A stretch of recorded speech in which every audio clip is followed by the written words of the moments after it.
How to connect GoCardless to Xero. Go Cardless and Xero and log into both of them. Now, you need to do is open Xero, go to the settings, and then you can see the payment services option over here. Go ahead and tap on it.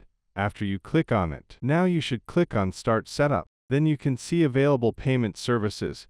You can click on Add Other, and you can see the custom payment. Just go ahead and write it down. You can see the name over here. So what you need to do is write down all of your names. So you must write down your name over here. Then the custom URL must be pasted over here. This is GoCardless for some payment, and you can see that there must be a Pay Now button, so you can go ahead and click on Pay Now and click Save. Now see that your account of GoCardless has been linked to it.